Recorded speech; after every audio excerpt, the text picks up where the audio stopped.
¿Saben qué, muchachos? Se cortó. No hay trato. No.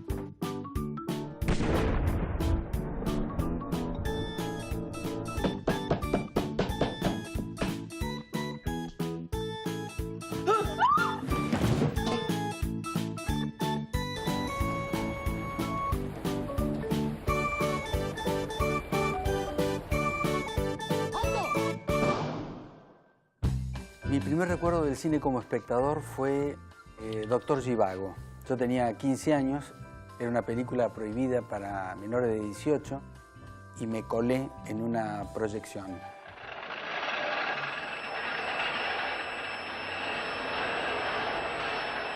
Bueno, la película narra como 40 años o más en la vida del Doctor Zhivago. Y yo me acuerdo que mucho me extrañó, pero vamos, hay un verano y luego hay un invierno y este tipo va envejeciendo, envejeciendo. No puede ser la continuidad de las canas, el envejecimiento, las arrugas. Ese fue el primer pensamiento que tuve extraño, digamos, al espectador y más a lo productivo, a cómo se fabrica una película. Ese fue el primer pensamiento cinematográfico. Cuando terminé el secundario, ingresaba como por inercia en la tecnológica para convertirme en ingeniero en electrónica. Y crisis, y entonces, ¿qué? No quiero ser ingeniero, y lo que me vino fue esta imagen de Doctor Zhivago y nada, que ahí había una cosa que me fascinaba, sin saber todavía qué. Leí en el diario La Opinión que el Sindicato Único de la Publicidad iba a abrir una escuela de cine y que sus profesores eran ilustres. Lo que pasó a continuación es que había que hacer ejercicios y el área específica de sonido era un área al que todos le escapaban. Y por mi formación, lo técnico era una cosa que me resultaba natural, normal.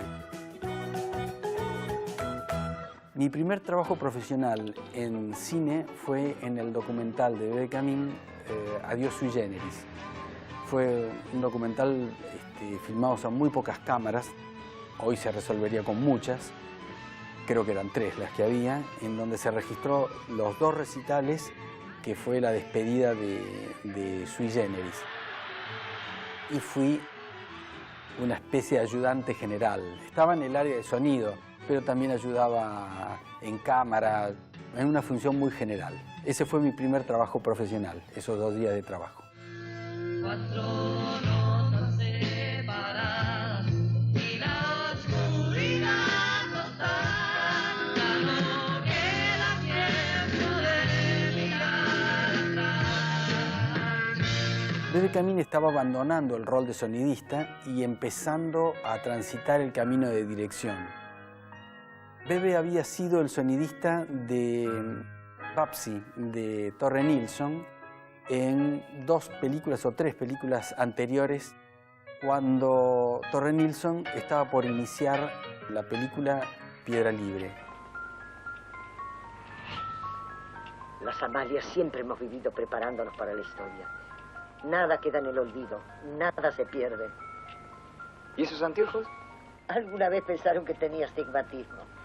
Siempre te pedí que tiraras esos anteojos. Bebe prefirió no hacer esa película, pero de alguna manera yo estaba vinculado a él, yo iba a ser el microfonista, de modo que yo estaba adentro por Bebe Camín, adentro de esa estructura. Esa fue mi entrada en esa película.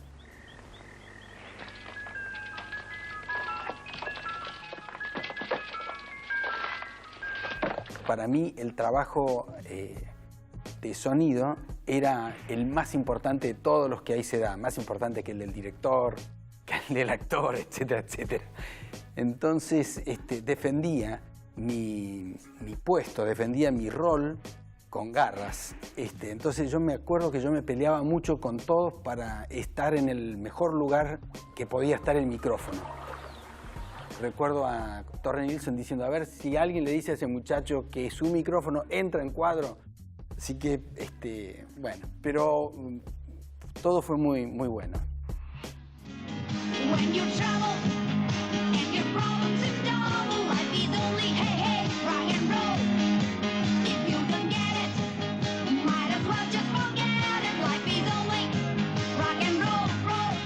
La primera película que me ofrecieron ser jefe de sonido me la ofreció Diana Frey. Era la jefa de producción de una película cuya protagonista era Rafaela Carrà. Se llamó Bárbara. Yo, para nada. Era una película con mucho playback y era algo que yo no tenía mucha experiencia, así que fue para mí un desafío. Encontrarnos tú y yo. Además era con sonido directo, de modo que era desafiante. ¡Increíble, mirá! ¡Increíble! ¡Calmate, tarado! ¡Calmate! ¡Juan José! El jefe de sonido tiene pocas áreas que tiene que hacer, pero las tiene que hacer bien. La primera de ellas, la más valiosa, es preservar, o sea, capturar, mejor dicho, la voz de los actores como el bien más caro de la producción. Esto es, todo lo demás se puede volver, con distintos grados de éxito, se puede volver a recrear. Los pasos de los actores, las puertas que ellos abren, los vehículos que ellos manejan. Pero su voz es una cosa distinguible, le pertenece sí o sí. Qué desastre. Si el jefe de sonido captura esto muy bien, tiene mucho éxito por delante.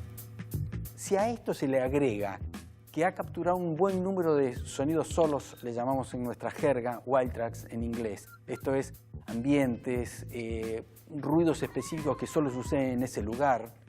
Es decir, lo que es particular de esas escenas y que son caras también de producir, que proveerá a la gente de postproducción de sonido del material único y fácil para su uso, va a ser contratado por siempre.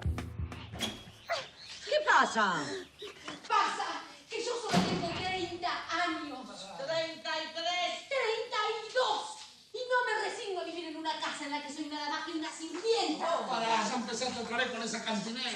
¿Por qué no ventilan los trapitos sucios en la azotea de su propia casa? Porque estos trapitos también son tuyos, querida. ¿Sabes qué pasó? Susana había preparado una mayonesa bárbara. Mi mamá en un descuido se la sacó y la transformó en flancito. ¡Ay, qué tragedia tan horrible! Esperando la carroza fue la primera película que yo fui jefe de sonido y jefe durante la postproducción. No tenía cara de mayonesa. Se trata de una película en el género del grotesco, donde los actores gritan mucho, permanentemente. Casi la única manera de vincularse es a través del grito. Matildita, trae las vasitas, querida, para combinar a tu querido frío. Insulto va, insulto viene. ¿Qué tienen en la cabeza? Te decía... ¡No! ¡Hagas eso!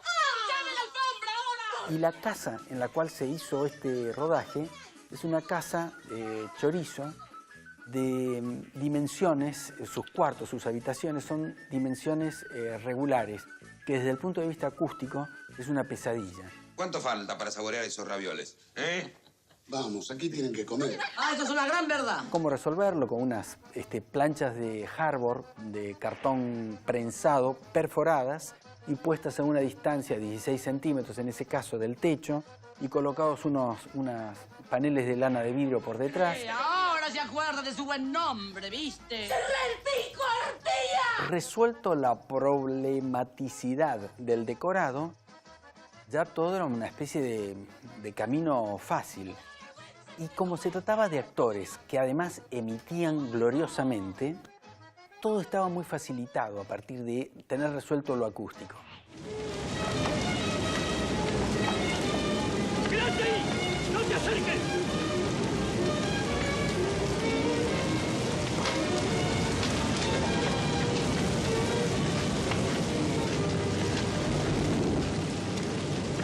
No tengas miedo, Erno. No estoy loco. Algún día lo vas a entender. Cuando se hizo Un lugar en el mundo, yo tenía un solo microfonista, cuando normalmente tenía dos. Todos nos tratábamos de ayudar, porque éramos pocos. Me acuerdo que la construcción con la que estaba hecho el decorado era de adobe, que en términos acústicos es muy bueno. No la guardes en esto porque no es tuya, ¿eh? La vas a devolver. El tipo se equivocó. Mamá dijo que estaba bien. ¿Qué? ¿Qué dije yo? De la propina, que la guardara. Mamá también se equivocó. El tipo te dio esa cantidad porque no tiene la menor idea de cuánto vale la guita. Es como si lo afanara. Gracias a que el decorado era seco y poco reverberante, la inteligibilidad estaba lo más defendida posible, lo más que se podía. Vos pará con el vino. Recién empiezo. Dentro de un momento va a decir, el mejor psicoanalista es un barman. Todas las áreas son muy creativas, pero es más fácil crear durante el periodo de la postproducción que durante el rodaje.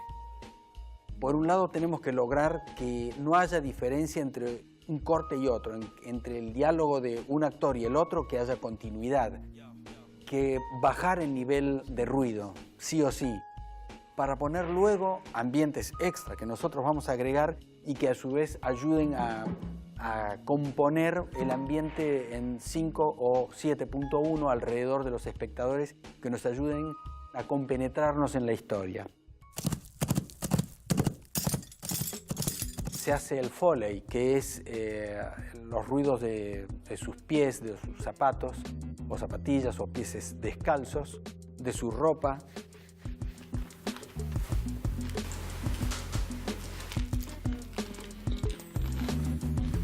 Todo lo que tiene que ver con los movimientos de los cuerpos en las escenas. Y a su vez balanceamos la música. Esto es, muy groseramente, postproducción de sonido.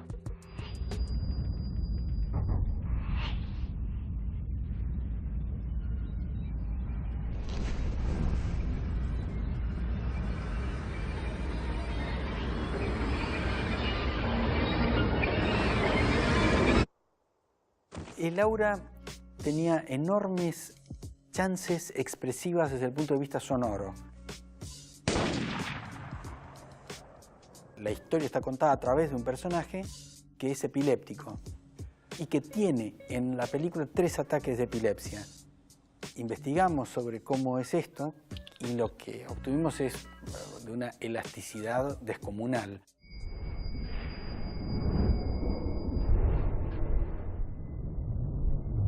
Me acuerdo que hicimos para esos ataques epilépticos muchos ejercicios. Entonces de a poco fuimos comprendiendo que la cosa era por un lado abstracto, que las cosas que iban a oírse tenían que ser sonidos confusos y diferentes. Entonces unos serían más esencialmente metálicos, otros serían aún más abstractos, en fin, etc. Y jugamos con una paleta de cosas y además que tenían que sí tener una gimnasia de giro alrededor. Además la cámara giraba alrededor de Darín, de modo que aprovechando esto, cuando la cámara se pone en marcha un mecanismo grande, muy grande a todo alrededor.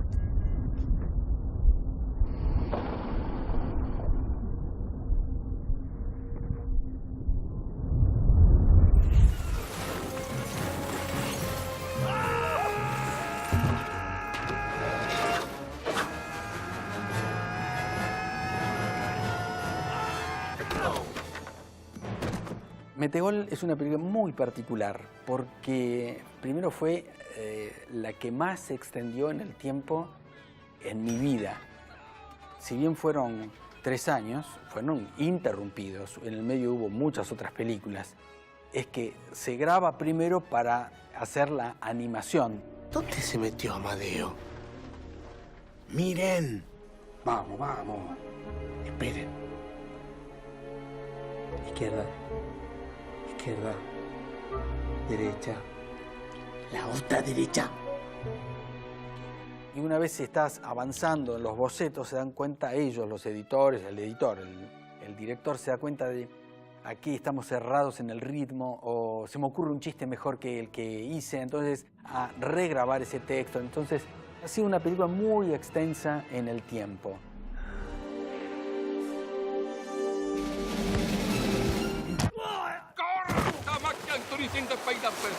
Los pelotazos fuimos especialmente a grabarlos a La Bombonera porque es una cancha con unas paredes extremadamente verticales, lo que permitía que un impacto como un pelotazo golpee en las paredes y quede viviendo muchos milisegundos. Y esto era algo muy rico, algo muy bueno. Ahí grabamos muchas cosas en el césped, muchas caídas espectaculares de los jugadores, muchos bombos, en fin, etc. Todos los que trabajamos en esa película estábamos muy orgullosos del resultado.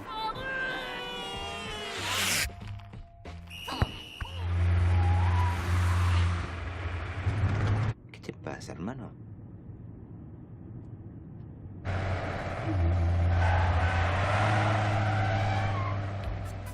Relatos Salvajes es una película que es muy inusual. Es una película de un director que cuida los detalles como nadie. ¡Escuchaste! ¡Tengo tu patente!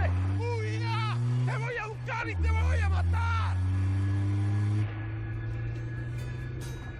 Ha habido discusiones sobre qué tan blindado es el auto que conduce Sbaraglia, blindado desde el punto de vista acústico.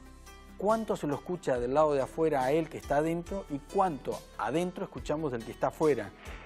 Mucha precisión sobre cómo es cada cosa. Te voy a sacar hasta el último centavo, hasta la última propiedad que tu hijo puso a tu nombre para evadir al fisco, va a ser mía. Estamos casados, legalmente casados. Voy a dedicar mis días a acostarme con cada persona que me tire un mínimo de onda, con todo aquel que me dé un gramito de amor. Erika Rivas, no sé si por el frío que había en esa terraza en cuestión, no sé las razones, quedó afónica. Y sin embargo, obviamente hizo todo perfectamente bien y todos decían en el momento durante el rodaje, bueno, va a haber que doblarlo. Yo me esperaba honestamente una performance, digamos, difícil, porque era muy difícil la secuencia, posiblemente la más difícil que yo he visto en una película que yo haya trabajado, porque es una mujer en un ataque de histeria, como loca, gritando y gritando y gritando, un montón de frases. ¿Están pasando bien? Muy hermoso.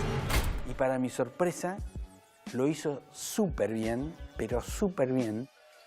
Es muy difícil memorizar el texto, darle el acting en cuestión, recordar dónde van los énfasis, basarse también en la musculatura de lo que se ve a sí misma para recordar en dónde agudizaba la voz. No solo todo esto y sus respiraciones, sino que además ella lo hizo de corrido 22 veces, 1 minuto y medio. Yo nunca vi nada por el estilo. Es el mejor doblaje que he visto en mi vida. Todavía no lo puedo creer.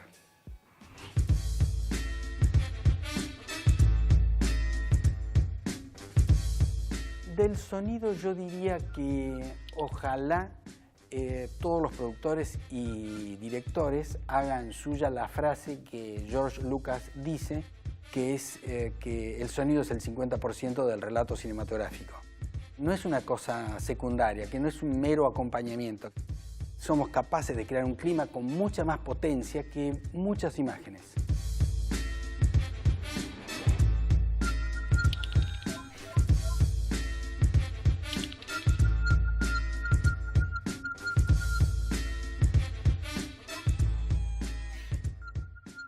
Tengo un ingeniero en electrónica y crisis, y entonces ¿qué? No quiero ser ingeniero, y lo que me vino fue esta imagen de Dr. Zhivago y nada, que ahí había una cosa que me fascinaba, sin saber todavía qué. Leí en el diario La Opinión que el Sindicato Único de la Publicidad iba a abrir una escuela de cine y que sus profesores eran, y este tipo va envejeciendo, no puede ser la continuidad de las canas, el envejecimiento, las arrugas. Ese fue el primer pensamiento que tuve extraño, digamos, al espectador y más a lo productivo, a cómo se fabrica una película. Ese fue el primer pensamiento cinematográfico. Cuando terminé el secundario, ingresaba como por inercia en la tecnológica para convertir... No.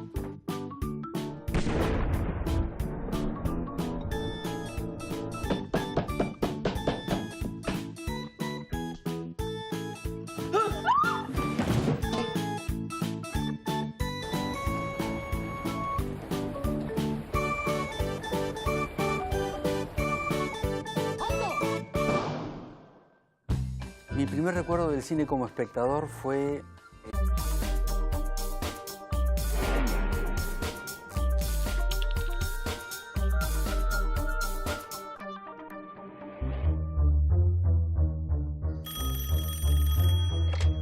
¿La? ¿No va más?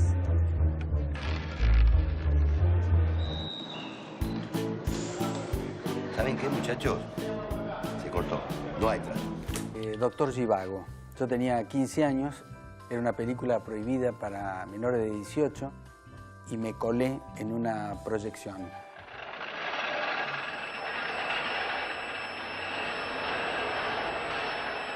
Bueno, la película narra como 40 años o más en la vida del Dr. Zhivago.